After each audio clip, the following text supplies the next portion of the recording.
All righty, everybody. Happy Monday. Welcome back to another episode here of your go-to Pacers podcast.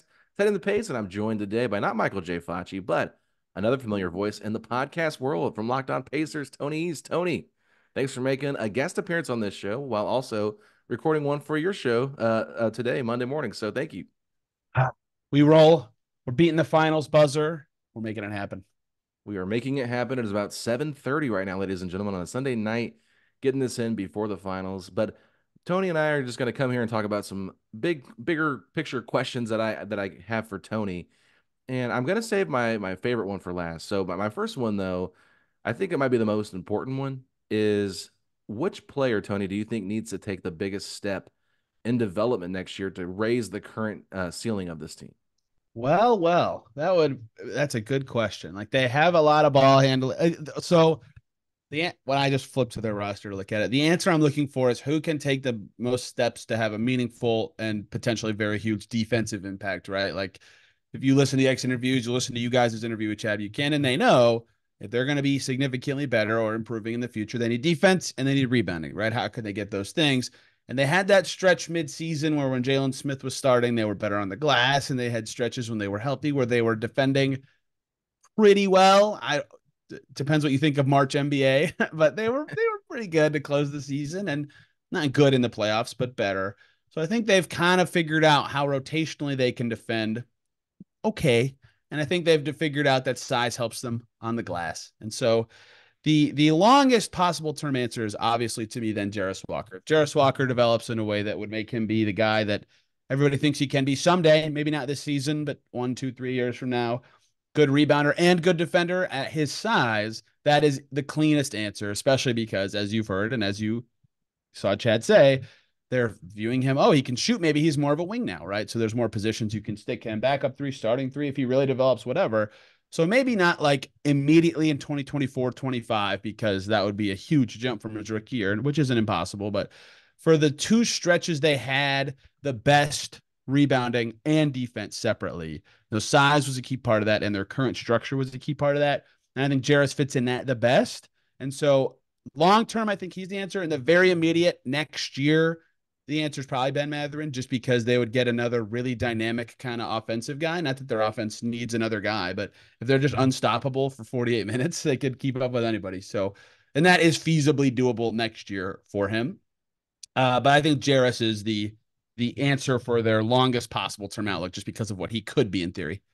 Yeah, I definitely think those two guys are the names that you would bring up for this conversation, and both could be impactful next year and for years to come, depending on how the Pacers view them and what that could be like. If they develop correctly, maybe in 3 or 4 years they could be the starting 2, 3 for the Pacers. I mean that's what you kind of hope happens because these are your lottery picks, right? Because these are the guys the Pacers invested the most in the draft.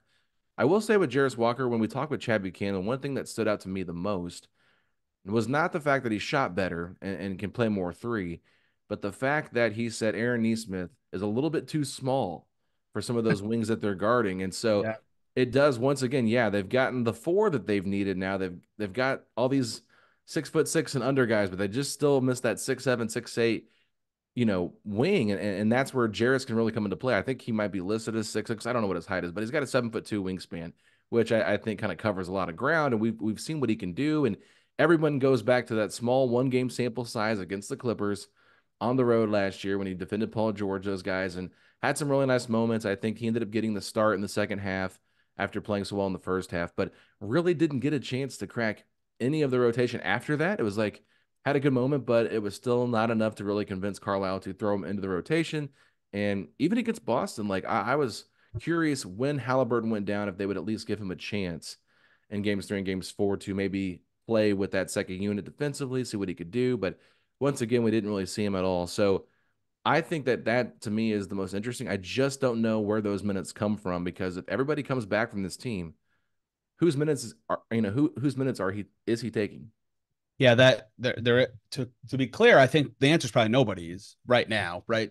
When I was we just did on Locked On Pacers our Jarris Walker season review. And when I was thinking about this, it's like if they have an identical top, name your number 11, 12, minus Doug McDermott, which maybe he's back, maybe he's not. But um, the stars are the same. And then McConnell, Matherin, Shepard, Toppin, name your backup five. That's 10 already, and Walker's not in there. So everybody would quickly say, well, play him instead of Ben Shepard. But like, that kid was awesome as a rookie. Like, you're really just going to yank him out. And maybe you say, yeah, in the name of long term, but he was good, right? So who else could you yank out of that group for Jarris naturally that is not young or is not very good? And everybody was in their playoff rotation last year, except for Matherin, who obviously was hurt the whole time. So my natural thinking was the thing they could say to him is, if there's an injury to anybody, 2 through 4, starters or bench, Nembhard, Neesmith, Siakam, Toppin, Shepard, or Matherin, you will play. Like, we can Neesmith and Shepard can go down to the 2, and then we like, you are in the rotation at if there's one injury to those positions. And so maybe that is Smiley, but like, how much development are you really getting out of that? They were pretty healthy last year, right? They have a young group of strapping guys, so it's hard to kind of figure it out. And that does make you wonder about Obi Toppin's free agency in some ways, although it does sound like they like him, and I get wanting to keep him. He's good. And that should be the kind of final decision maker there. But it's hard, right? Like, that this was kind of what the Hawks were facing a couple of years ago, and they had a lot of young guys and they kind of stumbled out of it in a weird way. And I think that the Pacers should study how they avoid doing that. But it's not as easy as just like, well, you have to accelerate him by playing him. They have to figure out who they're not playing or how to balance that. And I don't think you make a trade just to play him. You just made the conference finals, right? So how they sort that out is going to be very interesting and a key part of their next, pick your timeline, 14, 26, whatever months. Well, yeah, I think one thing too you have to look at is just I don't think the Pacers, when they made the draft picks that they made the last 2 years for Andrew Nembhard or Ben Shepard, really expected them to contribute right away, because Andrew Nembhard was supposed to be the third string point guard for this team, playing behind Halliburton and McConnell, and he was so good. Carlisle's like, I got to find a spot for him on the court somewhere. We're going to play him out of position. We're going to play him at the 2, and he really liked that dynamic of having 2 ball handlers and a defender, and then you throw in Ben Shepard last year, pick 26. He was kind of supposed to be the Buddy Hield replacement if Buddy were to leave him free agency, so nobody probably expected him to get significant time this year. But with Matherin getting hurt and with Buddy and Bruce getting traded, like, it just opened up a great opportunity for him, and he really seized the moment. And I felt like he played very well, like you said, very consistent, did everything that you want. He's a little bit, and both guys are more experienced college players, so they were more ready Yeah. to be contributors in this moment. And so now, yeah, Jarris Walker was the 8th overall pick in the draft. He's a lottery level guy, but it's also, you can't just give a guy minutes. And I think that that's one thing I really did appreciate Chad said is like, yeah, you have to earn your minutes. You don't just get your minutes given to you, even though we might want to see him a little bit more on the court and see like a larger sample size of what he can do and how he's developing outside of G League play and practice stuff. It's just hard because I know people on Twitter and I know people on Facebook, they want to see Jarris play, and they think Carlisle's holding him back. But I think that at this moment for me, like, maybe you'd like to see Carlisle let the reins a little bit looser with him and give him more opportunities. But at the same time, I think Carlisle has done a pretty good job developing this team so far to get them where they are now, Tony. Well, first of all, if anyone specifically says Rick Carlisle is holding them back, I would like them to say that there was like a meeting where everybody in the room was like, "Yeah, you got to play Jarris," and he said, "No, I will stand my ground." Like, that's not how this works, right? Yeah. Like, that didn't happen. Yeah, you're right about the factors that made it. This is the case: is that 2 guys who are supposed to, and this is really true of the whole team, but like 2 guys who are supposed to be projects or longer term picks we're playing a lot, starting in one guy's case and being the reserve, and even in the postseason, in Shepard's case, like, that came out of nowhere. You don't expect that. We were talking last year about, oh, they trade pick 26. They can't play this guy. It's like, oh, just kidding. He's in Yep. their rotation in the postseason. And I was thinking about this kind of recently because I want to do a show on my own side. Probably not, don't have time till after summer league, but looking back at what we all thought the biggest storylines would be before last season Mm. and how much reality is different for this team because of how good and the success they are. And the Jarris would be one of the key parts of that, because I don't know where you were on this, but I thought for a while in the offseason he might start. And at Yeah. least I thought he'd play the same amount of minutes as Obi Toppin, and they were too good for that as a team. And so the whole earn it thing falls apart if you grant one guy minutes who didn't earn it. So I understand every decision they made. And obviously, they had a very successful postseason run. Like, it's very hard to poke holes in anything they did. It's just going to be at some point you have too many people who should play, right? Like, that's going to make their free agency interesting. If they sign somebody who's good enough to play, like, someone else has to not. So even unrelated to Jarris, it's very hard to figure out how they exactly fill that hole of, like, Yes, a good problem to have, right? They have too many guys who you would in theory like to play as the Pacers. But as Will Ferrell always says and gets in my head, a good problem to have, still a problem. Got to figure it out. So that is at some point their reality. And to the point of the discussion and the question that got us here, especially with Jarris, if his ceiling truly is this guy that they really perfectly need, how can they get him into their 10-man rotation? Yeah, and I think too, like, yeah, I think we can pencil Ben Shepherd in right now as like the backup three, but like, what if Jarris goes out there and just totally dominates him Right. in training camp and preseason? Like, okay, then he earned that spot, he gets it, and you say, sorry, Shep, you've had a great season last year, but Jarris is, taking steps forward. We really need somebody like that kind of thing. So I would say, like, if you're worried about him not playing, like, I understand why. If you're a fan that's like, man, I want to see how Jarris is going to crack this rotation, but I also think it kind of puts a little chip on his shoulder to come ready, come back ready to prove his worth on this team. And speaking of someone that just went through a sophomore season and got Well, the wait, starting, one more oh, thing. One yeah, more thing. Let me slide you a note across the table. Like, what okay, if Sticks opts out, and then Isaiah Jackson, like maybe you want to play him still. He had a great postseason, to be clear, but like, could you just go in the next year be like, yeah, Obi, you know what, you're the backup five, and then you could play Jarris that way. Like there are like yeah, ways that make sense. Like, would you rather prioritize Jarris Walker over Isaiah Jackson if you're the Pacers? Maybe, but he was good, and yeah. you might need to figure out the future of your center position at some point, given what Turner's free agency is coming. So anyway, and rant that there are ways to play Jarris. They are Mhm. all very hard to actually do. Yeah, I mean, we saw Obi play some five, some good, some A lot in bad, the playoffs. A Yeah. lot. Yeah. Yeah, and I'm I asked Carlisle about that, like what he liked about that, and I think Yeah. Obi was really just kind of a surprise to a lot of people with what he was able to do. I mean, I thought he would come in and be maybe impactful, but I wasn't 100% sure. Like the fact that he shot 40% from three this season was really just a testament of like how much he's grown as a player and That had some changed good my moments. personal perception of him a lot, is that I he was just did say that. when we talked beforehand, and it might have been more off air too, like you weren't really sure what to think of Obi Toppin. You're like, Yeah. what's this trade going to do? And I definitely felt that way. I know Derek Schultz felt that way too when I talked with him. Like, is Jarris going to start or is Obi going to start? Like, who's worthy of that spot? Like, this is a guy you've invested in long term a little bit more because you did, draft him. So it'll be interesting to see. But I was going to go to Matherin here because I think Boom. Matherin Yep. just an interesting player, right? Like I thought he was really starting to come into his own a little bit more after the All-Star break, was playing better, obviously went through the injury that happened against Dallas and then the shoulder injury. That just a big bummer kind of sets him back and I'm kind of curious how that impacts him coming back next season with that shoulder injury. Yeah. Look, you will never, ever, ever be sorry about making the conference finals. But I do wonder how much the Pacers are like, dang, I really wish we could have seen what he looks like in any postseason setting. Mm-hmm. Just that's so important to what they wanted. Like even if the Bucks had been fully healthy and they lost in 6 games in the first round, they still would have gotten a lot of value out of like just seeing their like remember game one of the first round, we were like, they were not ready for that. Like Yeah. you learn a lot about a team in the postseason and players evolve and learn about themselves and get better. And so that happened to the Pacers for most of their young team, which is very good, but not for one of their very most important guys, I mean Ben Mathurin. So his future is endlessly fascinating because it's funny because he got better at the stuff he needed to get better at last year. And yet the summer discussion this year should be, and I think will be, he still needs to get more better at those things, right? The same things. A little better catch and shoot guy, a little better move the ball guy and like making not the same read every single time in plays and passing in general and team defense, all the stuff that at times you're like, oh, look, like that's much better than anything he did as a rookie. And at other times he got yanked from the floor because it was very bad. And Mm-hmm. so he got better at them. He needs to continue to. I thought his exit interview was very I don't know what the perfect word is, but just like he at least what he's saying to us, like he knows that stuff, right? Mm-hmm. Like and it's I think he has figured out what a lot of young players do at some point. Like you're the best player on your team forever, and then you get to the NBA and you're not.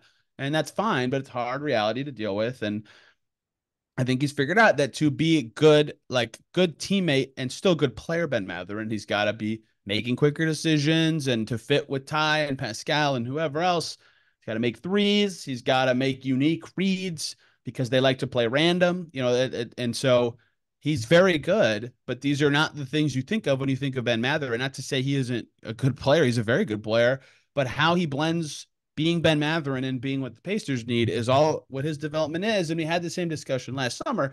And you still look at his stats and his assists rates up, his turnover rates down. He shot better from three. Like this is all great, but still blending the two is how his future develops into becoming what the Pacers and everybody kind of hopes he can, because clearly his ceiling's very high with what he can do with the ball.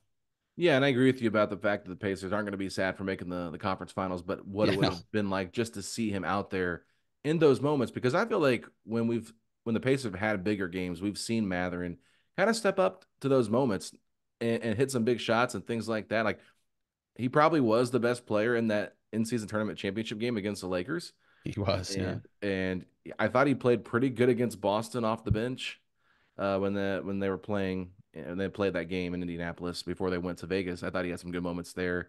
So maybe not the best player in the game, but still had some good moments and like didn't seem like the moment was too big for him is what I'm trying to get at. So when it comes to the playoffs, though, I was like, one of my big hypothetical questions I talked with Derek Kramer about was, would the Pacers have made it this far if Matherin were actually playing in the rotation? Yeah, how would he have held up defensively compared to maybe a Ben Shepherd that was just much more disciplined defensively? Because I think that you probably don't see as much Shepherd if Matherin's healthy, which I don't know if that would have hurt their run or not, but I think that overall you wanted just to see development from the players. So that's where I think everything gets kind of lost in the shuffle. And that's why the next question I want to go kind of leads right into this because, we saw them make that run to the finals in the Eastern Conference. But when you look back at it, should the expectations moving forward be Eastern Conference finals or bust, or was this season kind of an anomaly and then being able to kind of go up against some teams maybe that were a little bit banged up and created an easier pathway for them there? I mean, should we, as Pacer fans, and should people that are just listening to this podcast expect that the Pacers with this group making Eastern Conference Finals appearances from here on out? no, no. I mean, let me give a quick call to Nikola Jokic and ask you that, Yeah, if true. if that's a realistic reality. And like, yeah, the hope is you just get a little better every year and you can go just as far. But one of the like even beyond where the Pacers are and where they hope to be, like they'll probably be expected to win 47 to 50 games next year, at least, right? Depending on how their summer goes. Is let's pretend go back 2 months from now, it's April 9th. Every team in the NBA fully healthy. How many of the top five? No, well, the seedings jacked this up. In a series, could the Pacers fully healthy beat the Celtics, the Sixers, the Bucks, the Knicks? Like, could they beat any of those teams if the opponent was fully healthy? I think they'd stand a chance against Philly. I think they'd stand a chance against Milwaukee and New York. But do they win? Is it like maybe not? And so, is it even reasonable to have that be their expectation, given what Right. their playoff run looked like? And again, no one will remember who was hurt for their opponents. They are not apologizing for winning. They earned that conference finals trip, no doubt. I don't mean this to belittle what they did.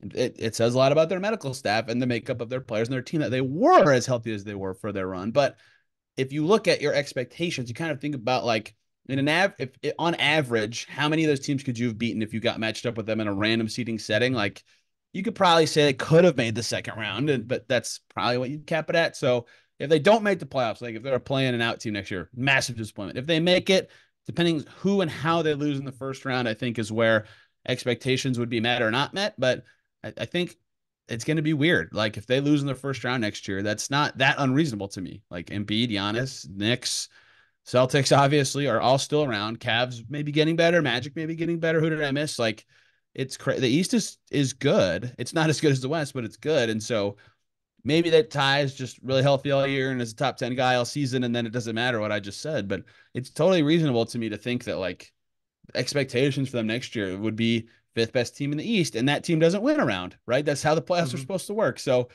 that's not maybe fair or how they'll view it, but it's just kind of tough with how the East shook out this year to balance. That's kind of why I asked Chad about it in his next interview. Like, how do you balance that path going forward of what you just did versus what you hope to do every year now?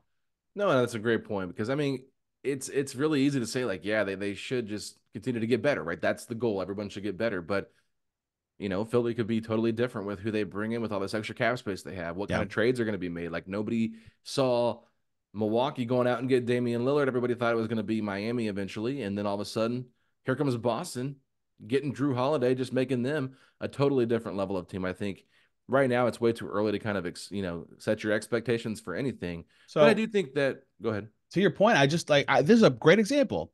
The Lakers 2 years ago made the conference finals. People liked their offseason moves. They got better. They had a good season, and they lost the first round. And Yeah. like it feels weird because people didn't feel like they got better, but they were a better team, like net rating wise on paper. LeBron and AD played a bunch, so like that's a reasonable path for the Pacers now. And now the Lakers have fired a coach, and of course in kind of like a crisis situation. But like that's not crazy to me. Anyway, sorry. Yeah, we might know, you might know who the new Lakers coach is by the time you're listening to this That's on right. Monday. Just Dan Hurley, maybe. Yes or no, we'll find out. But just you kind of went back to Ty, and you talked about how Ty was like, maybe he's fully healthy, maybe he's that top 10 guy. And I think that kind of does change the conversation a little bit too, because pre-injury Tyrese Halliburton looks like a totally different player. Yeah, And everybody knew that when he came back from the injury, he didn't look 100% healthy.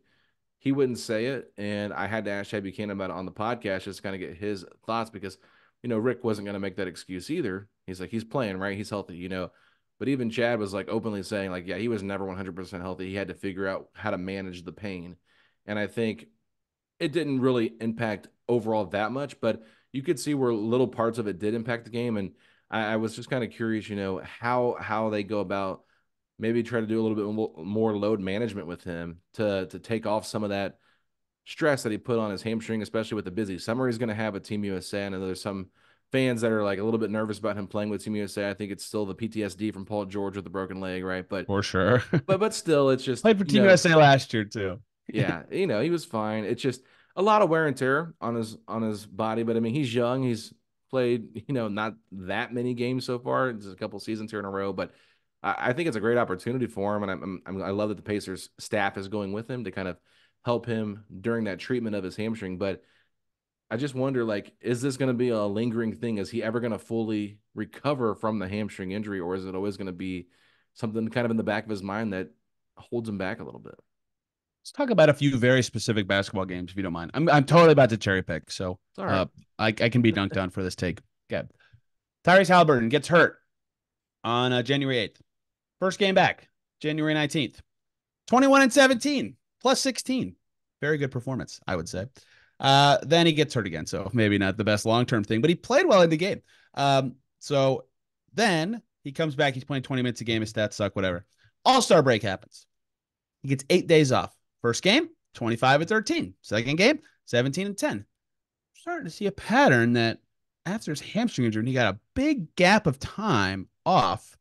Played pretty well. 2 days off after they play Minnesota. They go to Orlando, 20 points, 8 assists. They win. Every time he had like an opportunity to make his hamstring better, he played awesome. And then they make the playoffs, and he gets a week off before the first game and has an 18 and 16 and 10 triple double in their first home game after that. And yeah, he sucked in the first game of the playoffs, but like in general, was much more like Tyrese Halliburton to start that series and throughout the playoffs, including games 2 and 3 in New York, were amazing. Like to me, he said it at his ex interview too. Like he was like, yeah, I never was fully me, but I think that you can see that when he had the gaps, you could see he was bouncing more and skippy and dunking and stuff. Like whenever Team USA ends mid-August, like I think he'll be better next year, and maybe it won't be a problem. Maybe it will be forever. I mean, he has a hamstring injury right now, but to me, these gaps, these rest points show that it clearly was bothering him. And when it could bother him less, he was good. And so how much it lingers into next year, if at all, will be telling, because if he gets a whole summer off, air quotes, because of Olympics, can he just start next season looking more like early season last year, Ty? What kind of long-term impact will it have? Yeah, that's good points. And I do remember those games too that he did come back after having a lot of rest. He's a really good player, and I think people forget how good he was. How good he was. I know I heard a lot of talks about his 3-point shooting, because that was the big talking point, was Yes. how much his 3-point shooting dipped and how much he was able to really play on that right leg, right? So was it right or left where he was playing? I'm blanking now. Well, he had the left hamstring injury, and so he has to plant the left leg to jump off his right leg to Right. fade on that side, and he's Okay. very good at that shot. But that's like a heavy plant of the leg, you Yeah, know? and that was the shot that he was hitting a lot, and he wasn't Yes. really taking those as much. And so I think that was kind of where Chad and maybe even Ty talked about where he had to kind of adjust his game without getting into specifics. But like you said, we did see burst, especially during the playoffs. I remember the first game against the 38% from Suns. deep in the playoffs, too. Yeah, he shot well, and he was dunking the basketball frequently on fast breaks. And didn't really seem to get. I mean, the adrenaline from the crowd, I'm sure, helped a little bit with that moment too. But it was, to me, I'm not overly concerned about it. I think it's something to be, cautious about, monitor, but don't freak out about it. I don't think it's the end of the world. I think he played through it enough that it made you feel confident. Like he had some really great bounce back games in the playoffs too, after getting some heavy criticism for what he was not doing offensively in terms of being more selfish and things like that. So I think that for this being his first playoff run too, though, you have to be pretty encouraged if you're a Pacer fan, just seeing what Yes. he was able to do, even if he was only maybe 95% healthy. I agree. And I was very impressed by, like, okay, to be clear, I'm picking a number. I'm thinking of every playoff game he played. Three bad games and one game two of the first round they won, and Siakam was amazing. So no numbers. He was kind of not great in game two, but Yeah. game one of both the first two series and game five of the Knicks series, he was like kind of bad. But in general, I thought he was pretty good. The thing that I thought was interesting about his adjustment to what he had to do is there wasn't any like, because Siakam made this less tenable for defenses in general. Like, but he was getting blitzed in December and trapped like crazy at times in like February and March when he couldn't move as well, right? So like he's better at that coverages now. I didn't think that would happen as much in the playoffs because of Siakam and their play finishing. But what teams got better at least I thought, is if he got into a pick and roll action or pick and whatever, what Turner was doing action, pop, move into space, teams got way better at cutting off the first pass to make him have to do a harder pass or attack or something like not, again, the thing I think with him all the time is he naturally is pass first, and that's good. It makes him who he is, but that makes him process for a second. And so you'd see how they would scramble the Turner or make him move it to someone else or make them just reset into another action. And so numerically, his assist numbers were down, but he was still passing just as much, right? So how he kind of impacted offense was very interesting to me as the playoffs went along.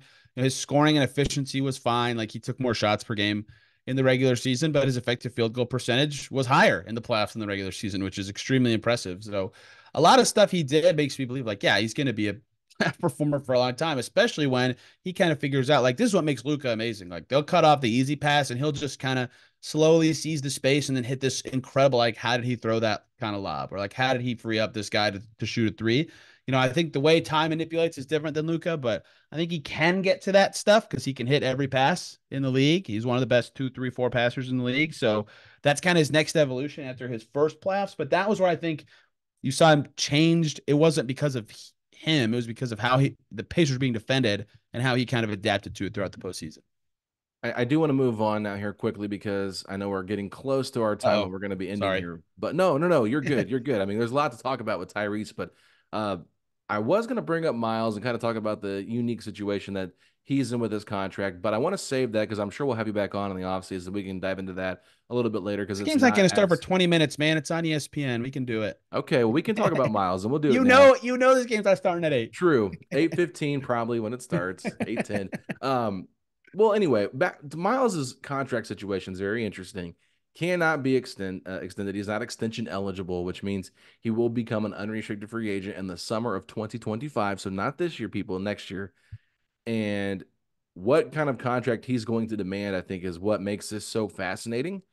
And with him being in an expiring contract around $21 million, it's a very tradable contract if you're trying to go out there and make a bigger move too. So I just want to talk through maybe all three of those different talking points here with Myles in this final thing. I'm not saying the Pacers should trade him. I want to make sure I put that out there, but I'm just saying it when they re-signed him originally, it made his contract more tradable than it previously was the year that they re-signed him. So the year he had obviously was great, had some really big moments in the playoffs and really stepped up in some big moments too. But just kind of curious if you can kind of break down all the interesting fascinations here with Myles and what's next after this next season, basically a year from now. Very unique, right? Like guys extend all the time now because there's looser extension rules and everybody can kind of foresee what free agency is going to be like. And, I remember Kevin Pritchard said it at that press conference. We were talking to him in our little media circle that some in the league view 2025 as this barrier. And at the time, it hadn't been announced for sure that there would be cap smoothing, right, in the new Mm-hmm. CBA. So people are like, oh, we could get another spike. Like, you want to be a free agent then? And now that's not happening, but it's still, if it goes like it looks, like big cap jump and, maybe more free agents than normal, means there's more places to go. So, like, it was an attractive way to handle it for him. But it means the Pacers can't extend him no matter what. And so he's going to hit unrestricted free agency, and that's scary. Like we've been talking about Siakam for months, for the same reasons. Because again, I don't think the Pacers make that trade without being really confident. This is different than that for lots of reasons. And Turner still, isn't this crazy to say because he extended, has never been an unrestricted free agent That ever is in the pretty NBA, wild. right? And he's about to be 10 years in with one team. So it's going to be very interesting to see how he thinks about it, how the Pacers think about it, what the avenues are, who even wants a center, what the center market looks like after this summer, where it's going to be kind of a weird, sticky market to me. We'll see, but like he probably saw what Brook Lopez got last summer and was like, oh, let me mentally note, what that one was, and things like that will be very relevant to him. So kind of might depend how he plays this year, how the Pacers look, how things go. But the other part of this that's fascinating, and I, like you, will make the caveat. I'm not saying this to say that they will be actively shopping him or should try to in any by any means, but if everybody's seen it and talked about it, like they traded picks for Siakam, their next trade would more likely include young players. If they're going to trade for a good person and player again to match salaries, they have one big salary left because they traded Bruce Brown.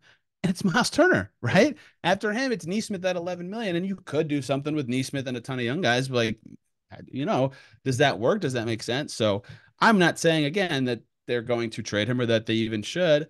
In fact, he should have a lot of value in a trade like that. But if it does become possible to get someone awesome and his salary is required, like that's just how it goes. So I expect he will make it through the entire next season with the Pacers, and they'll have to figure out his number after that. But it's certainly a unique spot because it's very rare a contract is completely unextendable. That said, again, they just went through this with Siakam just now, so it'll be interesting to see how it shakes out. Yeah, and going to the trade stuff. I mean, I've said this a few times on our pod, but I'm curious your thoughts too, because part of the fascination of bringing back Obi Toppin to me is the fit, yes, but two, it also gives you another contract, maybe around that 12 to $14 million range that For you that could reason. pair with Aaron Nesmith to make a Yep. bigger trade and not feel like you're getting rid of Myles. Because I do feel like at some point we just talked about how is Jarris going to crack the rotation. That's crazy to think about your eighth overall pick in the draft not being able to crack the rotation because you have too many players. And the fact that McConnell just came out of nowhere last year and just had his best season of his career, like there's so many guys that deserve this playing time. When do you make that consolidation trade, and what kind of pieces do you do that with? For Aaron Nesmith, great player, fan favorite, but he's limited in what he can do. Same with Obi Toppin, and if there's somebody out there that can maybe swing the needle a little bit more for you and get you further into the Eastern Conference Finals like you need to, then I think you have to kind of look at that as a big swing. And I do find it interesting that one Myles, I mean that epic moment of him hugging Kevin Pritchard in the locker room after Game 7, that the Pacers social media shared, where he basically said, "Thank you for believing in me." Kind of shows you like how loyal he is to this city. Chad even said it multiple times. He's been loyal to us when we really didn't show it to him, and it's been he wants to be here. And then Ty on top of that, and Pascal basically have talked about how much they like playing with him. So I think that the importance is keeping him and making him a Pacer for as long as they can, especially if those guys are really gelling together. But I do wonder, is this the right formula to get to the NBA Finals with Myles as your five? I think he's certainly good enough as a Yeah. center in terms of what the centers are on these teams that are still playing. Porzingis is better than him, but like you know what I'm saying. And what Turner would, or his group or whatever, what anyone could turn around and say is, hey, you could trade Isaiah Jackson, Jalen Smith, and TJ McConnell, and congrats, you now have 3 expiring contracts that are worth more than my salary. Like you don't have to use me, So, and he's right. So it's not like they're locked into any specific thing, or if Jalen Smith opts out, then what I just said is wrong. But you get what I'm saying. Like Yeah. there's other ways to do it. So I mean, you look at what the Senators are. The only thing I talked about this with Jay Rigdon when we were talking about playoff lessons, like the only thing that really stands out to me that's kind of been interesting in this playoffs is lob threats have been really important, especially around these like past kind of stars like Aaron Gordon really has shined in that way. And both every Mavs big with Luca. And so if Ty's gonna be this sick passer, like if Turner can up his lob, and that was the first thing that Carlisle said. Do you remember this?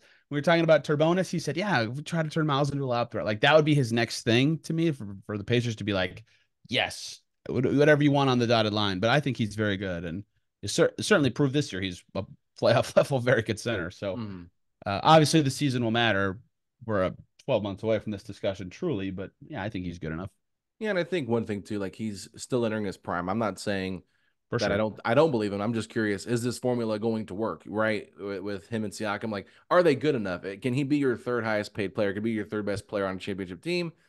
Maybe not, but that doesn't mean that he can't be a fourth or fifth option on a team that goes that far. And you're hoping that maybe a Matherin or a Nembhard or Walker can really step up and kind of be that other piece that needs to go with Halliburton Siakam 1-2 punch. And the East is just going to get better. It's going to continue to get better with players that are developing things like that, young players coming into the league, and just guys that are already in their prime just getting better. So it's just going to take time. And I'm not sitting here saying like everything's on Turner. I do think as a lob threat, I don't see it. I don't think we're ever going to really see that from him. Yeah, But the catch and I shoot don't either. has been really well. The one thing that I do want to see him get better at, though, Tony, and I'm sure you probably agree, is just like when he gets a small matched up on him because they try to do a cross match.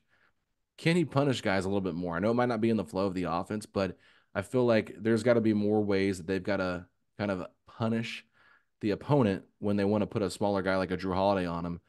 And we saw, I don't know how many times he really struggled with his back to the basket, trying to take somebody down low off the dribble, lost the ball multiple times in the playoffs. Maybe it was just 4 or 5 that really stood out, but he didn't do it a lot.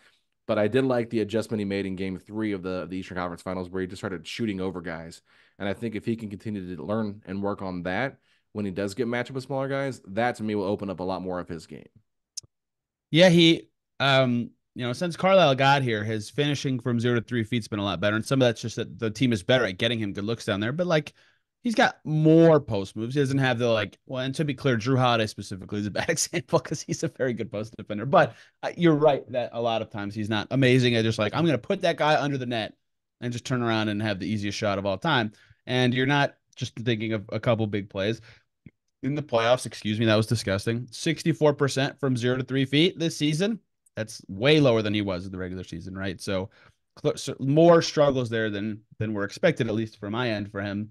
So I again, yeah, it might be too late for him to ever be like this awesome lob guy, and or maybe that's just too not what the Pacers want to do. But I'll be curious how they maneuver forward with him because he's very good. He's got a very unique skill set. Like, is there any bigs who can roll and pop at that level together? Like, it's so, and it works so well with as Ty's talked about. But I'll be curious what that looks like next. Ty's figured out that maybe Rashawn Holmes isn't his perfect big man now. Can Myles Turner be his perfect big man?